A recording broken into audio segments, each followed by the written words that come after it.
माशाअल्लाह।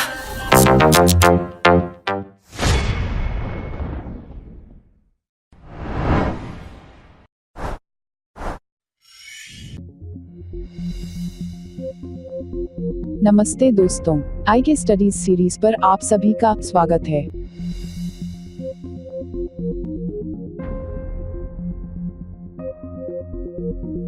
आज की वीडियो में हम आपको बताएंगे कि MS पावरपॉइंट में होम मेन्यू कैसे इस्तेमाल किया जाता है।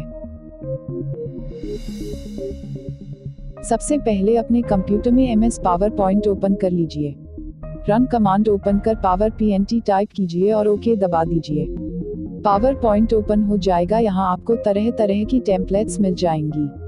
आप कोई भी ओपन करके प्रेजेंटेशन बना सकते हैं, लेकिन आप अभी सीख रहे हैं, इसीलिए आप ब्लैंक प्रेजेंटेशन सेलेक्ट कीजिए। उसके बाद आपका होम पेज ओपन हो जाएगा और पहली स्लाइड ओपन हो जाएगी। यह स्लाइड टाइटल और सबटाइटल के लिए इस्तेमाल की जाती है। उसके बाद ऊपर न्यू स्लाइड पर क्लिक कर आप दूसरी स्लाइड पर आ सकते हैं। और अब आप MS पावरपॉइंट में प्रैक्टिस करने के लिए कुछ टेक्स्ट लिखे या कॉपी पेस्ट कर ले, और या फिर हमारी तरह यह फॉर्मूला अपनाएं। इस equal to RAND bracket open close लिखने के बाद एंटर दबा दे। एंटर दबाने के बाद आपकी स्लाइड पे प्रैक्टिस करने के लिए पैराग्राफ ऑटोमेटिक लिख जाएगा।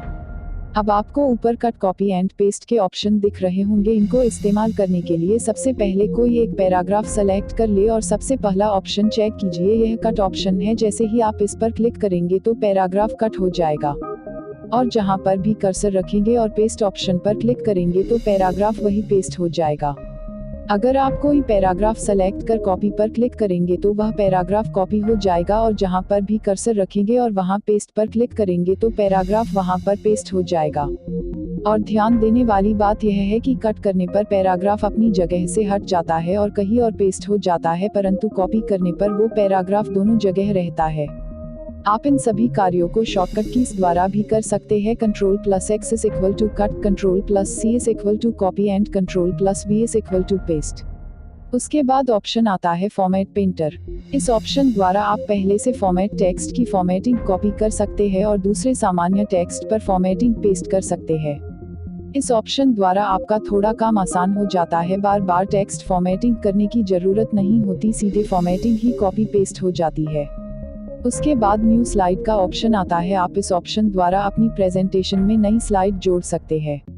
आप विभिन्न तरह की लेआउट वाली स्लाइड जोड़ सकते हैं, जैसे title and content, section header, two content comparison, title only, blank, content with caption, और या फिर पिक्चर विद कैप्शन। आप यहां से अपनी स्लाइड डुप्लीकेट भी कर सकते हैं। आप अपने हिसाब से कोई भी लेआउट सेलेक्ट कर सकते हैं। सभी लेआउट के अपने अपने फीचर्स है। उसके बाद रिसेट का ऑप्शन आता है। इसमें आपने जितनी भी फॉर्मेटिंग अभी की होगी वो वापस पहले जैसे हो जाएगी। उसके बाद सेक्शन का ऑप्शन आता है।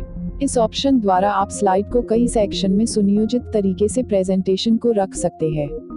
उसके बाद ऑप्शन आता है बोल्ड। टेक्स्ट सेलेक्ट कर बी ऑप्शन पर क्लिक कर दे, टेक्स्ट बोल्ड हो जाएगा। उसके बाद अगर आप आई पर क्लिक करेंगे तो टेक्स्ट इटैलिक हो जाएगा, और अगर आप यू पर क्लिक करेंगे तो टेक्स्ट अंडरलाइन हो जाएगा। इन सब की भी शॉर्टकट कीज है। Ctrl+B is equal to bold, Ctrl+I is equal to italic, Ctrl+U is equal to underline। और उसके बाद टेक्स्ट शेडो का ऑप्शन आता है। इस ऑप्शन द्वारा आपके टेक्स्ट की शेडो यानी छाया बन जाएगी। उसके बाद ऑप्शन आता है स्ट्राइक थ्रो। यह ऑप्शन करेक्शन करने के लिए यूज किया जाता है। उसके बाद ऑप्शन आता है करेक्ट स्पेसिंग का। इस ऑप्शन द्वारा आप अपने टेक्स्ट के बीच का स्पेस कम या ज्यादा कर सकते हैं, जैसे वेरी टाइट या टाइट, नॉर्मल, लूज या वेरी लूज। उसके बाद ऑप्शन आता है टेक्स्ट किस तरह से लिखे हो, sentence case, lower case, upper case, capital में या फिर टॉगल केस। आप बारी बारी से सेलेक्ट कर अप्लाई कर सकते हैं। उसके बाद ऑप्शन आता है फॉन्ट कलर। इस ऑप्शन द्वारा आप फॉन्ट्स का कलर चेंज कर सकते हैं। टेक्स्ट को सेलेक्ट करिए और ऑप्शन पर क्लिक कर दीजिए। कोई भी कलर आप सेलेक्ट कर सकते हैं। उसके बाद आप इनके फॉन्ट भी चेंज कर सकते हैं। जोन सा भी फॉन्ट आप सेलेक्ट करेंगे वो अप्लाई हो जाएगा। उसके बाद अगर आप इनका साइज बड़ा या छोटा करना चाहते हैं तो इन ऑप्शन द्वारा कर सकते हैं। उसके बाद थोड़ा ऊपर आपको एक ऑप्शन दिख रहा होगा क्लियर ऑल फॉर्मेटिंग, जिसका अर्थ है कि आपने जो भी इफेक्ट्स टेक्स्ट पर अप्लाई की है वो सब हट जाएंगे। टेक्स्ट को सेलेक्ट करिए और ऑप्शन पर क्लिक कर दीजिए, सारी फॉर्मेटिंग क्लियर हो जाएगी। एक बात और, सेव अर्थ सेव लाइफ। अब सबसे पहले प्रेजेंटेशन को सेव कर लेते हैं। आप शॉर्टकट की Ctrl+S प्रेस करें या फिर अगर आप डॉक्यूमेंट क्लोज करेंगे तो भी MS पावर पॉइंट आपसे प्रेजेंटेशन सेव करने के लिए कहेगा। लोकेशन सेलेक्ट कर फाइल सेव कर लें। अब आपकी फाइल फोल्डर में सेव हो चुकी है। उसके बाद पैराग्राफ से जुड़े ऑप्शन है। सबसे पहले यह ऑप्शन जो नीचे की तरफ से शुरू हो रहे हैं वो अलाइनमेंट के है कि आपको टेक्स्ट किस तरफ रखना है। बाहिने तरफ यानी लेफ्ट में, बीच में यानी सेंटर में, या फिर दाहिने तरफ यानी राइट में, और या फिर जस्टिफाइड रखना है यानी मार्जिन से सीधी लाइन में। उसके बाद ऐड और रिमूव कॉलम का ऑप्शन आता है। इस ऑप्शन द्वारा आप अपने पैराग्राफ को एक कॉलम या 2 कॉलम और या 3 कॉलम में भी विभाजित कर सकते हैं। सो सेड। उसके बाद सबसे ऊपर से ऑप्शन स्टार्ट होते हैं सूची के यानी लिस्ट के। इन ऑप्शन द्वारा आप सुव्यवस्थित तरीके से लिस्ट बना सकते हैं। सबसे पहला ऑप्शन है बुलेट लिस्ट का, और आपको बुलेट लाइब्रेरी दी गई है जिनमें से आप अपने हिसाब से बुलेट सेलेक्ट कर सकते हैं और अपनी लिस्ट तैयार कर सकते हैं। आप बाद में भी बुलेट चेंज कर सकते हैं। अब दूसरे नंबर पर आता है नंबर लिस्ट।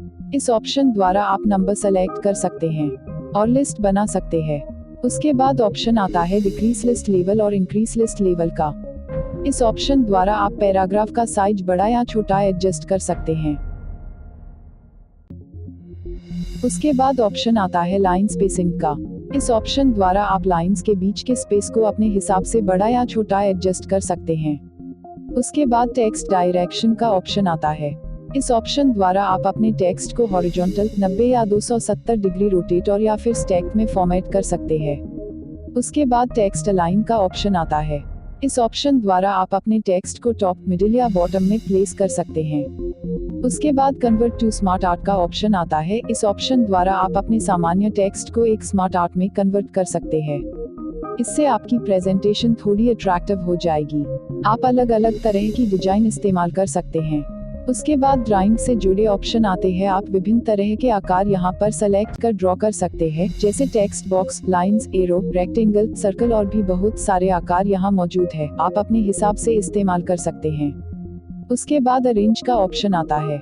इस ऑप्शन द्वारा ड्रॉ शेप को आगे या पीछे अपने हिसाब से एडजस्ट कर सकते हैं। उसके बाद क्विक स्टाइल का ऑप्शन आता है। इस ऑप्शन द्वारा आप अपनी ड्रॉ की गई फिगर को जल्दी कस्टमाइज कर सकते हैं, या फिर आप अपने हिसाब से खुद कलर सेलेक्ट और खुद आउटलाइन कलर सेलेक्ट कर सकते हैं। उसके बाद शेप इफेक्ट का ऑप्शन आता है। आप यहाँ तरह तरह की शेप पर इफेक्ट अप्लाई कर सकते हैं। चूंकि यह एक प्रेजेंटेशन है, यह जितनी सुंदर होगी सामने वाला उतना ही इंटरेस्ट दिखाएगा। आप अपने हिसाब से अगर एडिट करेंगे तो आपके भाव प्रेजेंटेशन में दिखेंगे। उसके बाद ऑप्शन आता है फाइंड का। इससे आप कोई भी वर्ड अपनी फाइल में सर्च कर सकते हैं, जैसे ट्यूटोरियल शब्द हमारी फाइल में 3 बार लिखा है। उसके बाद ऑप्शन आता है रिप्लेस का। इससे आप कोई भी वर्ड की जगह कोई दूसरा वर्ड लिख सकते हैं, जैसे हमें ट्यूटोरियल की जगह एजुकेशनल वीडियोस लिखना है। हम बार बार हर जगह रिप्लेस करेंगे तो ज्यादा टाइम लग जाएगा, और इस ऑप्शन से हम यह काम सेकंडों में कर सकते हैं। यह देखिए, एक बारी में तीनों जगह रिप्लेस हो गई। रिप्लेस पर क्लिक करेंगे तो केवल सिलेक्टेड वर्ड ही रिप्लेस होगा, और रिप्लेस ऑल पर क्लिक करेंगे तो पूरे डॉक्यूमेंट में चेंज ऑटोमेटिकली हो जाएगा। उसके बाद ऑप्शन आता है सेलेक्ट का।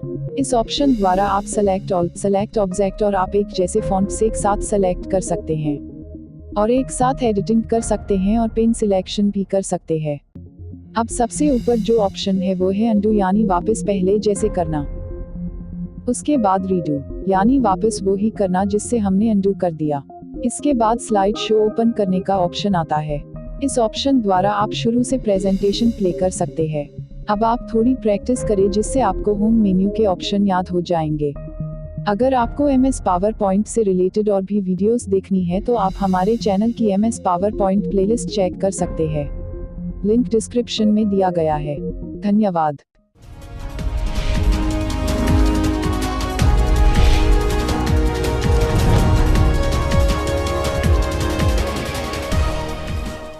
अगर आपको हमारी ये वीडियो अच्छी लगी तो लाइक, कमेंट एंड शेयर करें, और वीडियोस देखने के लिए सब्सक्राइब करें IK स्टडीज चैनल को। आपका अपना चैनल हिंदी में।